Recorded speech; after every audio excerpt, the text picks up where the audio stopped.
여러분, 오늘 너무나도 유명한 말씀이지만 예수님께서 이제 십자가에 돌아가시기 전 한 서너 시간 전입니다.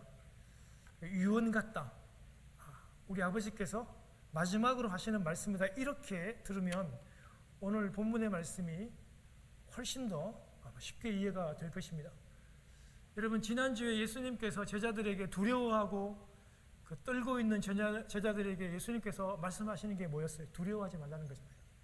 제자들은 이제 예수님께서 예루살렘에 올라가면 왕이 될 것이고, 제자들도 이제 우리 한자리 할 것이라고 다 생각했어요. 이제 부자가 될 것이라 생각했고, 이제 떵떵거리며 살 수 있다라고 생각했는데 예수님이 계속 떠나간대요. 자꾸 가신대요. 자꾸 죽는대요. 그러니까 제자들이 평생 지금 모든 걸 다 걸었는데 두려워할 수밖에 없는 것이죠. 두려워하지 말라고. 왜냐하면 내가 눈에는 보이지 않을지 모르지만, 내가 십자가에 죽는 것 같지만, 그러나 사실은 내가 아버지 집에 너희들의 거처를, 너희들의 방을, 맨션을 내가 마련하려고 가는 것이라고 그렇게 안심을 시켰어요. 여러분, 오늘은요, 제자들에게 하시는 말씀 두 번째 얘기인데, 오늘 내용이 그렇게 어렵지 않습니다. 그러나 조금 추상적입니다. 뭐냐 하면 예수님께서 내가 너희들에게 성령을 보내주시는데, 오늘 우리 김성 집사님께서 오늘 저하고 아무런 연락도 안 했는데도 불구하고 오늘 그 찬송을 오늘 이렇게 픽해가지고 오늘 제가 참 은혜를 많이 받았습니다. 여러분, 성령님은요, 고아와 같이 우리를 버리지 않겠대요. 여러분, 제가 설교 시간에 몇 번 얘기했죠. 제가 초등학교 4학년 때 45년 전인데요, 제 짝지 우리 문순영이라고 하는 친구가 남자애입니다. 여러분, 그 당시에는요, 고아원이라 하지 않았어요. 그때는 희망원이라고 그랬어요. 여러분, 고아가 뭡니까? 아버지가 없는, 부모님이 없는 아이들을 고아라고, 아버지 엄마가 있어도 돌봐줄 수 없는 아이를 고아랍니다. 그 애는요, 아버지가 계셨습니다. 부모가 계셨는데 이 아이를 돌보지 못할 형편이라서 그 희망원에 아이를 맡겼습니다. 여러분, 겉으로는요 전혀 그렇게 표시를 안 내요. 여러분, 그 당시만 해도 이 고아원에서 도시락을 싸주지 않았어요. 근데 이 친구가 늘 점심을 먹을 때면 밖에 나와가지고 수도꼭지를 틀어놓고 그 물을, 수돗물을 마시면서 배를 채웠던 친구예요. 그런데 그 얼굴에 늘 자신감이 있고 그런 어두운 것을 일부러 나타내지 않으려고 굉장히 노력하는 친구였어요. 공부도 잘했고 아주 운동도 잘했습니다. 그런데 지금 돌이켜보면 아버지가 돌아볼 수 없는 형편이어서 이 아이를 고아원에 맡겼는데 애가 그걸 알더라고요. 저한테 늘 하는 말이, 자기는 희망원 고아원에 살지만 나는 고아가 아니라고 나한테 늘 얘기했어요. 그런데 여러분, 아버지가 계시는데 왜 자녀를, 왜 아들을 왜 못 돌아봐요? 그게 얼마나 큰 상처가 되겠어요. 제가 설교 준비하다가 그 친구 얼굴이 아직도 선명하거든요. 크게 상처받았겠다. 많이 아팠겠다. 이해는 하지만, 너무 어려워서 이해는 하지만 그 아이가 받을 그 상황을 생각하니까 가슴이 아프더라고요. 여러분, 예수님께서 그렇게 떠나가시지만 우리 하나님 아버지, 그리고 우리 예수님은요, 우리를 고아와 같이, 아버지가 없는, 돌볼 수 없는 아들과 같이 버려두지 않고 어떻게 해요? 다시 오겠다. 내가 다시 올 거야. 내가 처소를 마련하고 내가 너희를 다시 올 거야 라고 그렇게 유언과 같은 말씀을 지금 십자가 지시기 불과 몇 시간 전에 그렇게 말씀해요. 여러분, 14장부터 16장까지는 이거를 다락방 강화다, 설교다, 그렇게도 우리가 말씀하는 그런 내용입니다. 여러분, 주님께서 계속 말씀하시는 거는요, 너희들 두려워할 거 없다고. 내가 지금 너희들을 위해서 처소를, 집을 마련해 가는 것이고 내가 지금 십자가에 이렇게 죽는 것은 오히려 영광을 드러내는 것이고 내게도 영광이다. 여러분, 십자가가 왜 영광입니까? 세상 사람들이 볼 땐 그 저주의 가장 큰 저주입니다. 그렇지만 예수 그리스도께서 보실 때는 하나님 아버지의 사랑을 가장 잘 표현할 수 있는 하나님의 영광이에요. 그래서 예수님께서는 당신이 십자가의 길을 걸어가는 것을, 당신이 죽으시는 것을 하나님께 큰 영광이 된다 라고 그렇게 말씀을 하셨던 것입니다. 그러니 너희들이 염려하라고 그렇게 말씀하고 있습니다. 여러분, 오늘 주님은요, 오늘 떠나시기 전에 하나님 아버지께 간구하며 기도하면서 그렇게 얘기했어요. 내가 떠나면 보혜사가 성령님께서 너희들에게 오실 것인데 그분이 너희들 안에 거하시고 그리고 너희 안에 계실 것이다. 그리고 여러분, 그분께서 오늘 이따 살펴보겠지만 내가 너희들에게 말했던 모든 말씀을 생각나게 해 주실 것이라고 그렇게 주님께서 깨닫게 될 것이라고 말씀하시면서 주님은 계속해서 얘기해요. 내가 아버지께로 떠나가는 것이 오히려 너에게 더 큰 유익이라고 주님께서는 그렇게 말씀하고 계시는 것입니다. 여러분, 예수님께서는 육신의 몸을 입고 오셨기 때문에 예수님께서는 그 팔레스타인 지역을 벗어나지 못했습니다. 시간과 공간의 제약을 갖고 계셨지만 그러나 예수님께서 가시고 아버지께 부탁해서 보내시는 이 보혜사 성령님은 시간과 공간의 제약을 받지 않으시고 모든 제자들의 마음속에 각각 임하십니다. 여러분, 오늘날도 2000년이 지난 오늘날도 예수를 인격적으로 믿는 저와 여러분 모든 각자의 마음속에 성령님께서 임하셔서 여러분과 함께 하시고 여러분에게 은혜를 주시고 감동을 주시고 생각나게 해주시는 것입니다. 여러분, 이렇게 주님이 유언과 같은 말씀을 제자들에게 간절히 그렇게 얘기했지만요, 제자들이 여러분 이 말씀을 이해를 못했어요. 주님이 그렇게 간곡히 계속 얘기해 줬는데도 제자들이 깨닫지를 못했습니다. 왜냐하면 제자들께서 이 말씀을 듣고 예수님이 군병들에게 붙잡히고 체포되는 걸 보고 모든 제자들이 다 도망칩니다. 도망치는 정도가 아니라 일부는 예수님을 부인하기도 하고 예수님을 저주하기까지 합니다. 여러분, 제자들은요, 예수님께서 말씀하신 그 보혜사 오순절 날에 성령님께서 그들에게 임하시고 그들 안에 계실 때 비로소 성령님께서 예수님의 모든 말씀을 깨닫게 하셔가지고 예수님께서 말씀하신 지금 이 말씀을 그들이 이해할 수 있게 되었다는 것입니다. 오늘 16절에 보니까요, 우리 16절 같이 볼게요. 오늘 제자들에게 예수님께서 염려하지 말라고 하시고 난 다음에 예수님이 보면요, 오늘 하나님 아버지께 요청합니다. 구합니다. 같이 읽겠습니다. 시작. 내가 아버지께 구하겠으니 그가 또 다른 보혜사를 너희에게 주사 영원토록 너희와 함께 있게 하리니. 여러분 보세요. 또 다른 보혜사를 너희에게 보내달라고 아버지께 구하겠대요. 다른 보혜사라고 얘기했어요. 예수님께서도 보혜사입니다. 예수님께서도 보혜사인데 여러분이 보혜사가 뭐냐 하면 보호할 보호에다가 은혜 해자 스승사자를 써가지고 보호하시고 은혜 주는 스승이라고 여러분 그렇게 우리 한문으로 번역을 했는데요. 여러분 이 원어 헬라어 말은 파라클레이토스라고 하는 말은 가까이서 곁에서 이렇게 뭐 도와준다, 상담자도 되고 위로자도 되고 여러분 그런 뜻이에요. 그런 뜻을 보혜사라고 가까이에서 지켜봐 주시고 도와주는 분이라고 했는데 예수님께서도 그런 보혜사로 이 땅에 오시고 이 땅에 오시는 동안 계속해서 가난한 자, 귀신 들린 자, 어려운 자들에게 주님께서 그런 역할들을 하시고 가시면서 어떻게 해요?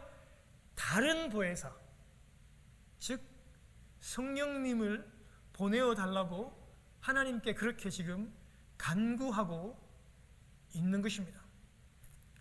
사랑하는 성도 여러분, 이 보혜사는 17절에 보면요, 어떻게 해요? 진리의 영이라고 얘기합니다.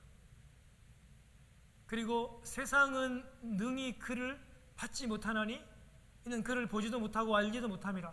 그러나 너희는 그를 아나니 그는 너희와 함께 거하시며 또 너희 속에 계심이라.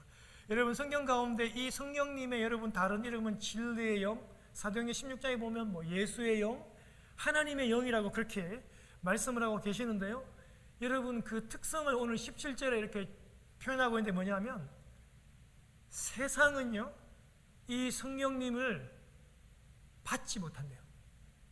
세상은요, 즉 예수 그리스도를 알지 못하는 사람들은요 보지도 못하고 알지도 못하기 때문에 그 성령님을 받지 못하는데, 그러나 제자들 너희들은 예수님을 알기 때문에 그 성령님이 너희와 함께 거하시고 너희 속에 거하시겠다고 그렇게 얘기를 하는데요, 성령님의 특성이 잘 나와 있습니다.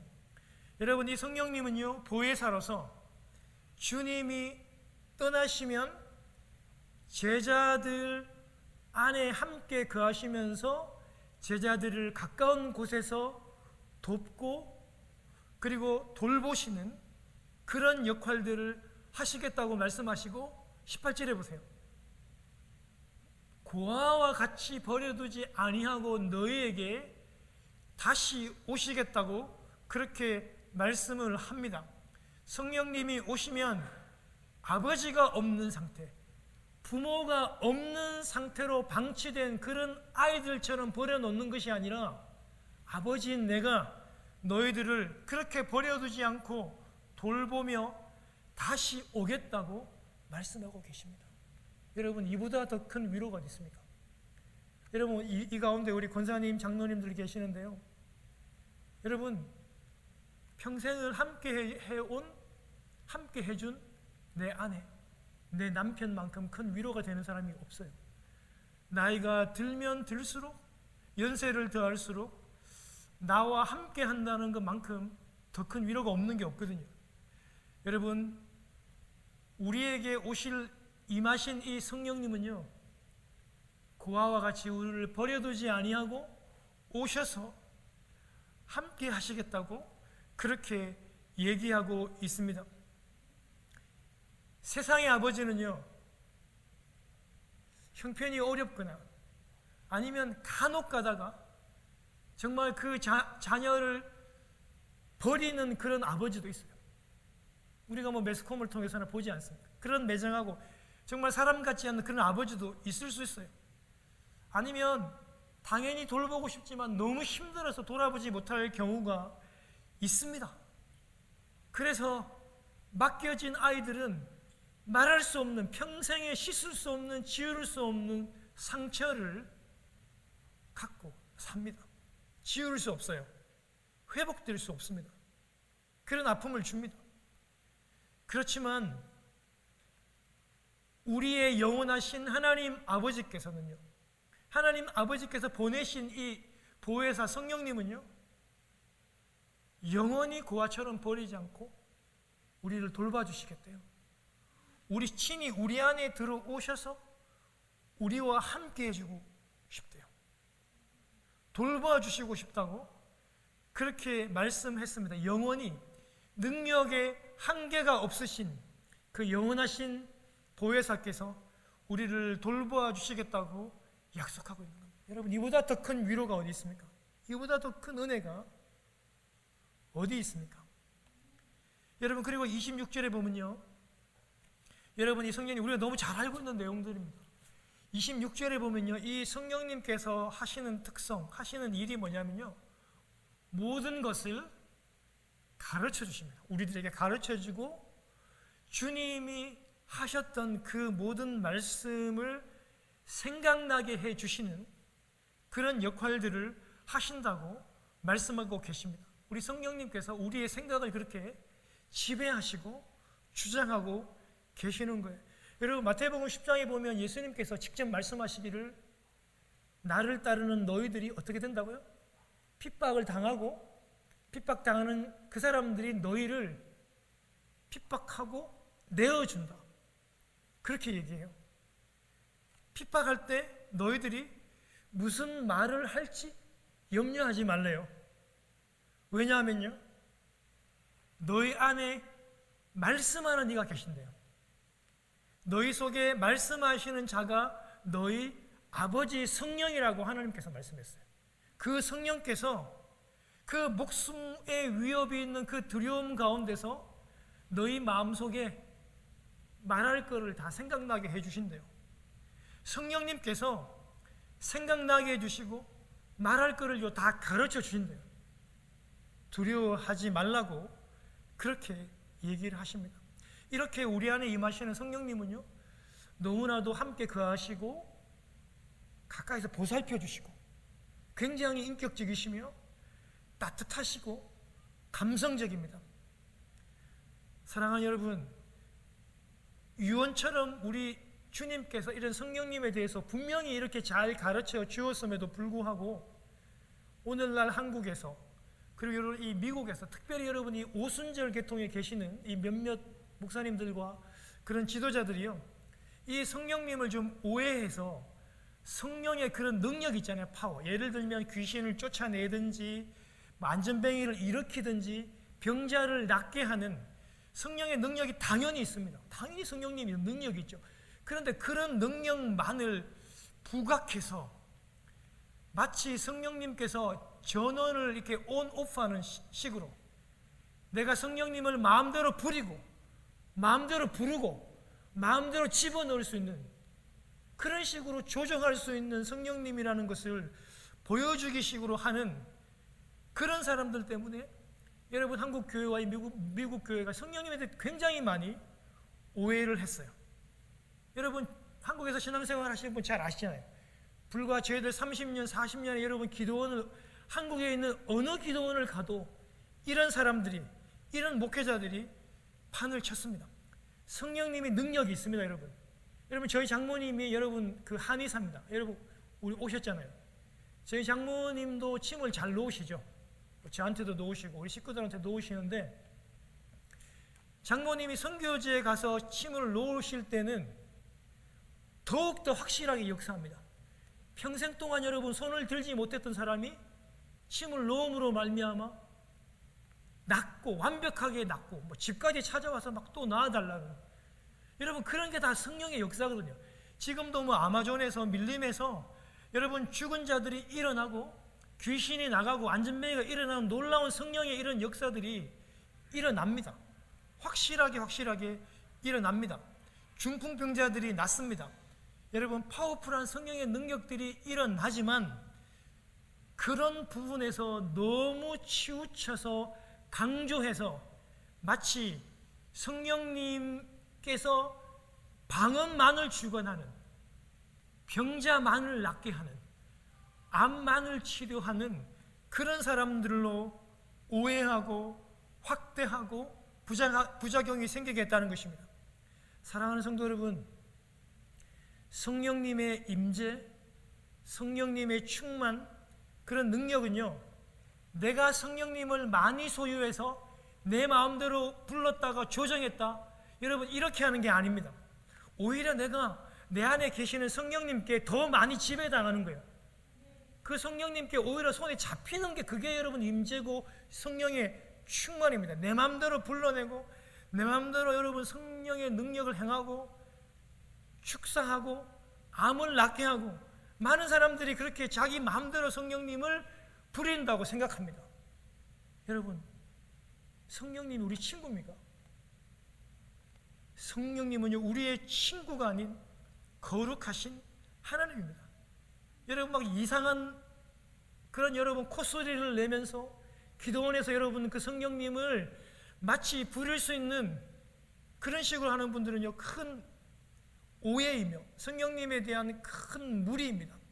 여러분 이런 식의 방법이 세상의 방법이라는 거예요. 내가 원하는 요구대로 성령님을 막 불러내. 내가 암이 걸렸으니까 낫게 해줘야 돼, 이런 식입니다. 여러분 마치 성령님의 성령의 권능을 받으면 인생이 역전된다는 식으로 말해요. 가난했던 사람들이 부자가 되고 불치의 병이 떠나고 작은 교회가 큰 교회로 성장하고, 여러분 목회자들이요 왜 성령 충만을 받으려고 그래요? 성령 충만 받아가지고 교회 성장시키려고 그런 식으로 여러분 성령님을 오해하고 과도 포장하니까 오늘날의 어려움과 문제들이 생기는 것입니다. 여러분 성령님을 자기 교회 부흥이나 자기 부서를 크게 하는데 사용되는 그런 도구가 아닌 것입니다.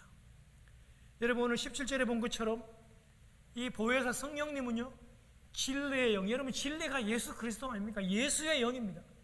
이 보혜사 성령님은 예수님께로만 인도하는 영입니다. 진리를 드러내는, 예수 그리스도를 드러내는 그런 영입니다. 그래서 여러분 세상은요 이 성령님을 절대로 받을 수 없어요. 세상은요 이 성령님을 보지도 못하고 듣지도 못합니다. 그런데 예수 그리스도를 믿는 저와 여러분들 안에 이 성령님께서 거주하시는 것입니다. 여러분 성령님은요 세상이 추구하는 그런 영과는 전혀 상관이 없습니다. 성령님은 오히려 세상에서 버림받고 배척당하고 충돌당합니다. 그것이 성령님의 임재의 증거입니다. 성령님의 가득한 충만과 성령님의 임재는요 그 성령님이 내 안에서 그분이 나를 더 많이 지배하도록 그렇게 하는 것이 성령 충만이라는 것을 여러분 꼭 기억하시기를 바랍니다. 사랑하는 여러분, 이제 설교를 마치면서 마지막으로 우리 주님께서 이 두려워하는 제자들에게 지금 무엇을 말씀하셨냐면요, 예수님 당신을 사랑하는 것, 그게 믿음이잖아요. 예수님 당신을 믿는 그것은요 주님의 계명을 순종하고 지키는 걸로 나타내야 된다, 이렇게 말씀하고 있습니다. 여러분 주님의 계명, 율법이라고 할 수 있겠죠. 여러분 이것이 무슨 말이냐면 주님의 계명은 주님의 말씀입니다. 주님께서 지금까지 말씀해 놓으셨던 그 모든 것을 주님의 계명이라고 말씀하는데, 그거를 지키는 사람이 바로 당신을 사랑하는 사람이라고 마지막으로 유언을 그렇게 얘기했어요. 우리식으로 얘기하면 마지막에 잘 사는 비결, 은행 통장 비밀번호, 주식 어디 투자하면 성공하고 어디에 땅 사라, 그런 말을 주님께서 하시는 게 아니라 세상에 어떻게 살아갈 방식이 아니고 주님의 이 마지막 유언과 부탁은요, 너희들이 믿음 생활하면서 나를 믿는데, 나를 사랑한다고 고백하는데 어떤 식으로 고백하냐, 어떤 식으로 너희들의 믿음을 나타내느냐, 내가 했던 이 말씀을 지켜라, 이 계명을 지키는 것으로 너희의 믿음을 증명하라고 그렇게 말씀을 4번에 걸쳐서 강조합니다. 여러분 오늘 15절 한번 보겠습니다. 오늘 15절에 보면 이런 말씀이 있습니다. 너희가 나를 사랑하면, 나를 믿으면 내 계명을 지킬 것이다. 그리고 21절에 보면요, 내 계명을 지키는 사람은 나를 사랑하는 사람이다. 내 계명을 지키는 사람이 나를 믿는 사람이라고 말씀하시고, 23절에 보면 나를 사랑하는 사람은 내 말을 지킬 것이요, 24절에 보면 나를 사랑하지 않는 사람은 내 말, 내 말씀을, 내 계명을 지키지 아니한다라고 하시면서 주님은 당신에 대한 믿음과 당신에 대한 사랑은 반드시 행동으로 나타나야 되는데, 말씀을 지키는 것으로, 말씀을 순종하고 그 말씀을 읽고, 우리가 아침마다 이렇게 큐티책을 가지고 말씀을 묵상하잖아요. 그거를 말로만 하는 게 아니라 생각으로만 하는 게 아니라 실제로 행동하는 것으로 우리의 믿음을 나타내야 한다고 그렇게 주께서 말씀하고 계십니다. 사랑하는 성도 여러분, 성령님과 성경은 항상 같이 갑니다. 이 마지막에 흔들리시지 마시고 미혹되지 않아야 합니다. 그렇게 되려면 반드시 이 말씀을 배우고 이 말씀을 읽고 알고 묵상하는 저희들이 되어야 합니다. 할렐루야. 반드시 우리 안에 말씀의 운동이, 예배의 운동이 일어나야 하고 여기에 관심을 가져야 합니다. 여러분 은사운동, 여러분 그거 아닙니다. 물론 방언할 수 있습니다. 여러분 그게 여러분 온전한 포커스가 아닙니다. 여러분 왜 미국에서 왜 집회하는데 여러분 왜 뱀쇼를 해요? 결국 여러분 그 전도 집회 때 뱀에 물려 죽었어요. 아니 왜 여러분 이 집회하는데 뱀을 가지고 와서 뱀에 물리고 여러분 왜 그런 쇼를 하냐고요. 여러분 은사 중심의 그런 성령을 우리 주님께서 마지막에 말씀하지 않았어요. 주님께서는요 철저하게 성령께서는 말씀을 가르치고 배우고 그걸 깨닫게 하는 걸로 주님께서 계속 우리들에게 말씀하시고 부탁하셨기 때문에 우리는요 사실은 우리가 어떻게 여러분 이 계명을 다 지킬 수 있겠어요? 우리가 어떻게 주님의 말씀을 다 지킬 수 있겠어요? 못 지킵니다. 성령이 우리 안에 오시지 않으면 우리는 절대로 주님의 이 말씀을 못 지킵니다. 그래서 우리가 이 성령님께 기도하고 간구해야 되는 겁니다. 성령님 진짜 힘듭니다. 매일 큐티하기도 힘들고 기도하기도 힘들고 너무 바쁘고 하기도 싫고 그렇지만 성령님 나를 좀 이끌어 주십시오. 우리가 매일 잘 먹고 잘 사는 이야기, 내 사업 이야기, 내 직장 이야기 이 기도가 먼저가 아니고 성령님 내가 좀 말씀을 좀 더 사모할 수 있도록 그런 마음을 좀 내게 좀 허락해 주십시오. 여러분 우리는 그렇게 기도해야 돼요. 여러분 우리가 타락한 본성을 가지고 사는 사람이기 때문에 우리는 넷플릭스를 훨씬 좋아합니다. 여러분 넷플릭스 여러분 이 드라마 연속극은요 밤을 새서 진짜 봅니다. 3시간 4시간 홀딱 지나갑니다. 여러분 저는 스포츠 중계를 좋아해요. 요새 여러분 우리 US 오픈 여러분 테니스 하잖아요. 1시간 2시간 여러분 금방 봅니다. 여러분 그런데 우리가 기도할 때 말씀 읽을 때 묵상할 때 여러분 우리 그렇게 못하잖아요. 정상이에요 정상. 왜냐하면 여러분 우리가 이 그 타락한 본성을 가지고 살기 때문에 우리는 여러분 이런 드라마나 넷플릭스나 이런 TV 중간 여러분 유튜브 우리가 얼마나 좋아요. 그럴 수밖에 없어요. 그렇기 때문에 우리는 더욱더 내 안에 계시는 성령님께 간구해야 되는 겁니다. 시간을 낼 수 있도록 그리고 이 말씀을 묵상할 수 있도록 내가 이 말씀에 더욱더 집중할 수 있도록 내 행동을 그렇게 옮길 수 있도록 주여 도와주십시오. 그렇게 간구하며 기도하는 것입니다. 사랑하는 성도 여러분 우리 아버지께서 우리 어머니께서 이제 서너 시간 후면 이제 마지막 임종을 마치시고 이제 이 세상을 떠나려고 한다라고 생각을 해보시고 그분께서 내게 남기신 유언이라면 우리가 귀담아 들어야 하지 않겠습니까? 우리 주님이 이제 마지막으로 떠나시면서 우리에게 말씀하십니다. 염려하지 마라. 두려워하지 마라. 기도하라 라고 말씀하시고 내가 너희들에게 아버지께 구해서 보혜사 성령을 내가 너희들에게 주실 것이다. 두려워하지 말고 그분께 기도하고 간구하고 날마다 내 안에 계시는 그 성령님과 교제하고 말씀하고 담화를 나누며 살아가는 너희가 되라고 우리 주님께서 마지막으로 말씀하시는 그 음성을 듣고 이번 한 주간도 그렇게 살아가신 여러분 되시기를 주님의 이름으로 축원합니다.